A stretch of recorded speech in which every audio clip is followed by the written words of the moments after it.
ভরা।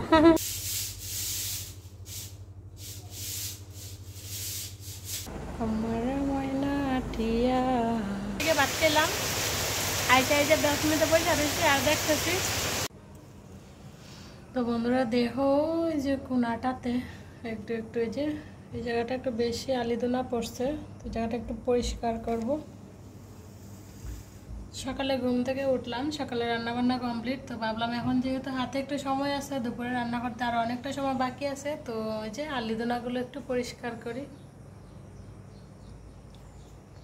নমস্কার বন্ধুরা, শুভ সকাল। উত্তমাস ব্লগ চ্যানেল থেকে আমি উত্তমা আছি তোমাদের সাথে। আবারও আমার একটি নতুন ভিডিওতে তোমাদের সবাইকে ওয়েলকাম করছি। কেমন আছো তোমরা সবাই? আশা রাখছি যে যেখানে আছো সবাই খুব ভালো আছো, সুস্থ আছো। আর আমরাও তোমাদের দোয়া, ভালোবাসা এবং ভগবানের আশীর্বাদে ভালো আছি। তো বন্ধুরা, সেদিন ছিল আসলে আমরা যেখানে থাকি ওইখানকার নির্বাচন। তো নির্বাচন উপলক্ষে সৃষ্টি স্কুল বন্ধ ছিল। যেহেতু স্কুল বন্ধ মানে হাতে অনেকটা সময় পাওয়া, তো ভাবলাম যে না, আজকে একটু হাতে সময় সুযোগ নিয়ে ঘরটা একদম ভালোভাবে ডিপ ক্লিন করে নিব। আর বেশ কিছুদিন যাবৎ আসলে 1 মাসের উপরে হবে আর কি ঘরের আলিদোনাগুলা পরিষ্কার করা হয় না। তো দেখলাম মাঝে মধ্যে বেশ কিছু জায়গায় আলিদোনা পড়ছে, তো ভাবলাম আলিদোনাগুলো একদম ক্লিন করে তারপর ঘরটা ভালোভাবে ঝাড়মুছ দিয়ে নিব। তো সেই জন্য এই তো সকালে রান্না বান্না করে ওর বাবুকে খাওয়া দাওয়া করে অফিসে পাঠিয়ে দিলাম। আর আমার 2 মেয়ে এখনও ঘুমাইতেছে, তো আমি ভাবলাম ওরা যেহেতু ঘুমাইতেছে তো ওরা উঠতে উঠতে আমি মানে ডিপ ক্লিনিংয়ের কাজটা করে নিই। তো সেই জন্য এই তো দেখো মানে আমি ঘরের প্রত্যেকটা জায়গায় যে জায়গায় আলিদোনা আছে বা যে জায়গায় নেই সেই জায়গাগুলো আমি পরিষ্কার করে নিতেছি। তো আসলে সব জায়গাগুলো একটু ঝাড়মুছ দিয়ে পরিষ্কার করে নিলে কিন্তু দেখতেও ভালো লাগে আর নিজের কাছে অন্যরকম একটা ভালো লাগা কাজ করে। তো সেই জন্যই যে আমি প্রত্যেকটা রুম একদম ভালোভাবে একটা লম্বা লাঠির মধ্যে আসলে একটা ঝাড়ু বাইনা নিয়েছিলাম, তো সেই ঝাড়ুটার সাহায্যে একদম প্রত্যেকটা ওয়াল ভালোভাবে ঝাড়পুছ করে নিতেছি। নিয়ে তারপর আগে আমি ঘরটা পরিষ্কার করব, তারপর অন্যান্য কাজকর্ম করব। আর আসলে ফ্রিজে ডিম ছিল না, আমার 2 মেয়ে তো ডিম ছাড়া খাইতেই পারে না, ডিম তো লাগবে বাধ্যতামূলক। তো সেই জন্য ওর বাবু অফিসে যাওয়ার আগে বলছিলাম ডিম আনার জন্য, তো ওই যে ওর বাবু ডিম আর ডাল নিয়ে আসছে, তো ওইগুলো রেখে গেল আর আমি ওইদিকে ঘরটা ক্লিন করতেছি। তো বন্ধুরা, ভিডিওর এই পর্যায়ে প্রত্যেক দিনের মতো আবারও তোমাদেরকে একটা রিকোয়েস্ট করে নিই। তো তোমরা কে বা কারা এখনও পর্যন্ত আমার ভিডিওটা দেখতেছো আমি জানি না, তো প্লিজ তোমরা যে বা যারা আমার ভিডিওটা দেখে থাকো এখনও পর্যন্ত যদি একটা লাইক দিতে ভুলে যাও তাহলে প্লিজ আমার ভিডিওটাতে একটা লাইক দিয়ে নিও। আর তোমরা যদি প্রত্যেক দিন আমার এই দৈনন্দিন লাইফস্টাইল ব্লগগুলো দেখতে চাও তাহলে অবশ্যই আমার চ্যানেলটাকে সাবস্ক্রাইব করে রাখবে, যাতে আমি কোনো ভিডিও দেওয়া মাত্রই তোমাদের কাছে নোটিফিকেশন পৌঁছে যায়, তোমরা তোমাদের সময় সুযোগ মতো আমার এই ভিডিওটা দেখে নিতে পারো। আর যারা অলরেডি এই কাজগুলো করে আমার সাথে আছো, আমার পাশে আছো, আমার বন্ধু হয়ে, আমার শুভাকাঙ্ক্ষী হয়ে, তো তোমাদের সবাইকে জানাই আমার অন্তরে অন্তঃস্থল থেকে অসংখ্য অসংখ্য ভালোবাসা। তো বন্ধুরা, এই তো দেখো তোমাদের সাথে কথাবার্তা বলতে বলতে আমি প্রায় প্রত্যেকটা রুমেই মানে ক্লিন করে নিতেছি। তো এবার চলে আসলাম ডাইনিং রুমের মানে ডাইনিং রুম থেকে অন্যান্য রুমে যাইতে যে দরজার মতো একটা ইয়ে আছে, স্পেস আছে, তো সেই জায়গাটার মধ্যে আগে আমি মানে ক্লিন করে নিব। তো তারপর যাব হচ্ছে যে বেসিন এরিয়াতে। তো বেসিন এরিয়াটাও বাদ দিব কেন, যেহেতু ক্লিন করতেছি তাহলে একটু জায়গা কেন বাদ দিব। তো সেই জন্য ভাবলাম এই জায়গাটা একটু ক্লিন করে নিই। যদিও এখানে তেমন কোনো আলিদোনা হয় নাই, তো আসলে আলিদোনা পড়ছিল বিশেষ করে ওই যে ক্যাবিনেটের কোণাটাতে একটু বেশি পড়ছিল, আর এছাড়া এত আলিদোনা হয় নাই। তারপরে ভাবলাম যেহেতু একটু ঝাড়পোছ দিতেছি তাহলে দিয়েই নেই, হাতেও যেহেতু সময় আছে। তো সে আর আসলে পরিষ্কার পরিচ্ছন্নতা হচ্ছে মানে নিজের কাছে নিজের ভালো লাগার একটা জায়গা।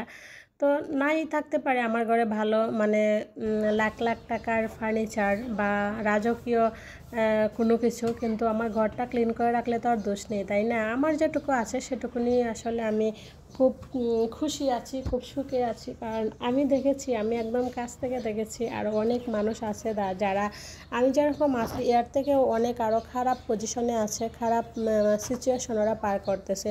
তো সেই জায়গা থেকে দেখতে গেলে আমি যে জায়গা আছি অনেক অনেক অনেক ভালো আছি, মানে অনেকের তুলনায়। তো আসলে এই জায়গায় থাকতে পেরেই আমি অনেক হ্যাপি, অনেক স্যাটিসফাইড। তো এর চেয়ে আসলে আমি বেশি কোনো কিছু চাই না। আমি ঈশ্বরের কাছে প্রার্থনা করি আমি যেরকম আছি সেরকমভাবেই যেন থাকতে পারি। আর বিশেষ করে যেহেতু আমার 2টা মেয়ে আছে, ওরা যেন জীবনে একটু ভালোভাবে প্রতিষ্ঠিত হতে পারে, মানুষের মতো মানুষ হতে পারে, এটাই একমাত্র ভগবানের কাছে প্রার্থনা। এছাড়া আর তেমন বেশি কিছু চাই না যে আমার বিশাল বড় বাড়ি হবে, বিশাল জায়গার মালিক হব, বা একদম লাক্সারিয়াস যে কি বলে লাইফস্টাইল, আসলে সেগুলো আমি চাই না। আমার যতটুকু আছে আমি সেটুকু নিয়ে সন্তুষ্ট।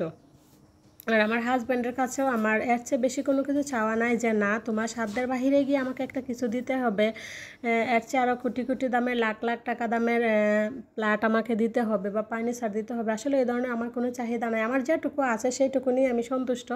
আর সেইটুকুই আমি একদম যদি নিজের মতো করে রাখতে পারি, একটু ক্লিন করে, তাহলে নিজের কাছে আর কি একটু ভালো লাগে কাজ করে। তো যাই হোক, তোমাদের সাথে কথা বলতে বলতে কিন্তু ওইদিকে আমি রুম আগে যে মানে আলিদুনাগুলো পরিষ্কার করে নিলাম, পরিষ্কার করে নিয়ে তারপর কিন্তু প্রত্যেকটা রুম ভালোভাবে ঝাড়ু দিয়ে নিলাম। আর এই যে দেখো কত পরিমাণে ময়লা বের হয়েছে। তো তারপর ঝাড়ুটারে দেওয়া হয়ে গেলে রুমটা আমি ভালোভাবে মুছে নিব। 2বার তো মুছবো অবশ্যই, কারণ যেহেতু একটু টালিদুনা পরিষ্কার করছি, একবার মুছলে পরে তারপরও দেখা যাবে যে ময়লা মানে কিছু না কিছু থেকেই যাবে। তো সেই জন্য আমি 2বার করে প্রত্যেকটা রুম মুছে নিব। তো প্রত্যেকটা রুম মোছা টোছা হয়ে গেলে একদম স্নান টান করে আসবো, কারণ যেহেতু একটু ক্লিন টিন করছি তো স্বাভাবিক তো একটু ময়লা টয়লা গায়ে পড়ছে। আর আসলে সকালে যেহেতু স্নান করে অভ্যাস, সকালে স্নান না করলে আসলে ভালো লাগে না। তো সেজন্যই ভাবছি যে যে একবারে যেহেতু স্নানই করব তাহলে ক্লিন টিন করে স্নানটা করি। তো এখন আসলে একটা ভালো লাগাও কাজ করবে নিজের মনের মধ্যে যে একদম রুম টুমগুলো ক্লিন করা হয়ে গেছে, এখন স্নান করে আসে তারপর যে দুপুরের বাদবাকি রান্না বান্না, তারপর হালকা পাতলা এই যে ক্লিন টিন থাকে, যেমন টেবিলটা একটু ক্লিন করা বা যে ড্রেসিং টেবিলটা একটু ক্লিন করা, মানে এগুলো তো হালকা পাতলা মনে হয় প্রত্যেক দিন না হলে একদিন দুদিন পরে পরে করতেই হয়। তো ওইগুলো আসলে তেমন বড় ব্যাপার না, বেশি একটা ইমার্জেন্সিও না। কিন্তু আসলে এই যে আলিদোনাগুলো পরিষ্কার করা ছিল আসলে আমার কাছে একটা ইমার্জেন্সি। তো মানে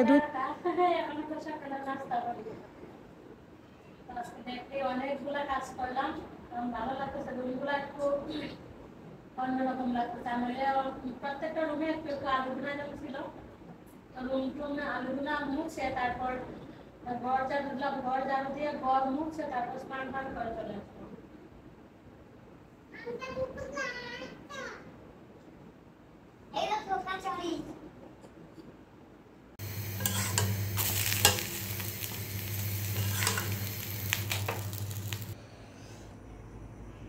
ডিম, ডাল, আলু ভাজি আর লেবু দুপুরের মেনু।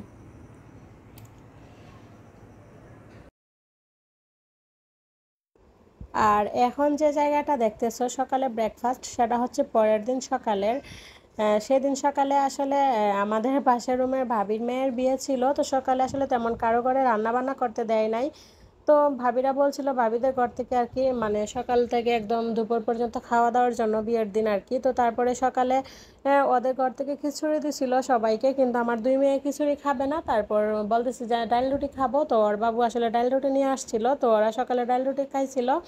আর তারপর এই যে দেখো সৃষ্টি বলতেছিল ডাব খাওয়ার জন্য, তো ওর বাবু ওর জন্য ডাব নিয়ে আসছিল। আর এখানে এই যে একটা নুডলস আনছিল, নুডলসের সাথে হচ্ছে বালতি ফ্রি আর কি নুডলসের প্যাকেটের সাথে, আর হালকা পাতলা কিছু বাজার সদাই নিয়ে আসছিল। এই তো হালকা পাতলা কিছু বাজার সদাই। আর তারপরে এই তো সৃষ্টি রেডি হয়ে গেছিলো গায়ে মানে এই ফুটেজটা ছিল গায়ে হলুদের দিনের, একটু ছবি তুলে রাখছিলাম, ভাবছিলাম তোমাদের কাছে শেয়ার করি।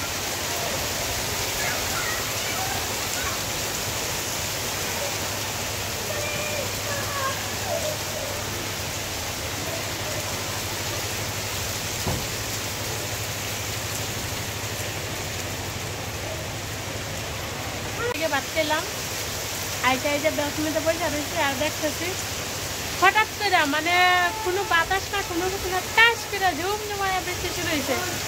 এদিকে যেহেতু বিয়ে বাড়ি সবাই দৌড়াদৌড়ি করতেছে, এই যে দেখো একটা পিসি ভিজতেছে, মানে লাগবো না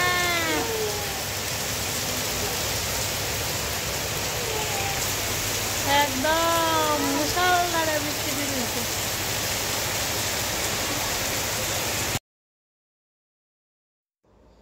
তো বন্ধুরা বাহিরে তো বৃষ্টি হইতেছে, আর যেহেতু বিয়ে টিয়ে কমপ্লিট, আমাদের দুপুরে খাওয়া দাওয়া হয়ে গেছে, তো এখন আর শাড়িটারে রেখে কি করব, তো সেজন্য শাড়ি খুলে ফেললাম। আর এর আগের দিন রাতে যেহেতু গায়ে হলুদের শাড়ি পরছিলাম, আমিও পরছিলাম, সৃষ্টিও পরছিল, তো গায়ে হলুদের শাড়ি প্লাস আজকে একটা শাড়ি পরছিলাম বিয়ের দিনে। তো সেই শাড়ি সায়া ব্লাউজগুলো তো একবারে ভাইস করে তারপর ওয়ার্ড্রোপে ঢুকিয়ে রাখবো, কারণ এখন যদি ভাইস না করে রাখি তারপরে দেখা যায় যে রাখবো করে আবার 2-3 দিন চলে যাবে, রাখা হবেই না। তো ভাবলাম যেহেতু এখন কোনো কাজকর্ম নাই আর বাহিরে আসলে বৃষ্টি হচ্ছে, বাহিরে যাওয়ার মতো কোনো অপশন নাই, তো এই কাজগুলো করে নিই আমারই ভালো হবে, কাজগুলো একটু কমে থাকলো। আর এদিকে এখনো আসলে জামাই কইন, সরি কি বলবো, হ্যাঁ জামাই আর কনে এখনো বিদায় হয় নাই। তো আসলে যেহেতু বৃষ্টি হইতেছে একটা কীরকম না, তো সেই জন্য বৃষ্টির পরে আর কি ওরা যাবে। তো ভাবতেছি ওরা যাওয়ার আগে আগে আমি আমার হাতের যে কাজকর্মগুলো আছে সেগুলো কমপ্লিট করে নিই। তো ওরা যাওয়ার সময় তো একটু দাঁড়িয়ে দেখবো, তাই না? মেয়েটা চলে যাবে তো নিজের কাছেও তো একটা খারাপ লাগে, তাই না? তো যাই হোক বন্ধুরা, আজকে ভিডিওটা কেমন লাগলো অবশ্যই কমেন্টস করে জানাবে, জানতে পারলে আমার ভালো লাগবে। আর তোমাদের ছোট্ট একটা লাইক আর ছোট্ট একটা কমেন্টসই পারে আমাদেরকে উৎসাহ প্রদান করতে নতুন নতুন ভিডিও তৈরি করার জন্য। তো প্লিজ একটু লাইক কমেন্ট শেয়ার করে দিও, তাহলে আমি আরও মানে উৎসাহ পাবো আর কি নতুন নতুন ভিডিও তৈরি করার জন্য। তো আজকের মতো কাপড় বাইস করতে করতে তোমাদের কাছ থেকে বিদায় নিয়ে নিব। আর অবশ্যই ঈশ্বরের কাছে প্রার্থনা করব তোমরা সবাই ভালো থাকবে, তোমাদের ফ্যামিলি নিয়ে সুস্থ থাকবে। আর তার সাথে অবশ্যই আমি ও আমার ফ্যামিলির জন্য সবাই দোয়া আশীর্বাদ ভালোবাসা রাখবে। আর হ্যাঁ, আবার আগামীকাল নতুন আরেকটি ব্লগ ভিডিও নিয়ে চলে আসব তোমাদের মাঝে, আশা রাখছি। সে পর্যন্ত তোমরা সবাই খুব ভালো থাকবে, সুস্থ থাকবে। তো আজকের মতো এখানেই টাটা, বাই বাই। আবারও দেখা হবে আগামীকাল নতুন আরেকটি ব্লগ ভিডিওর সনে। তো আজকের মতো এখানেই বিদায় নিতেছি, বাই বাই।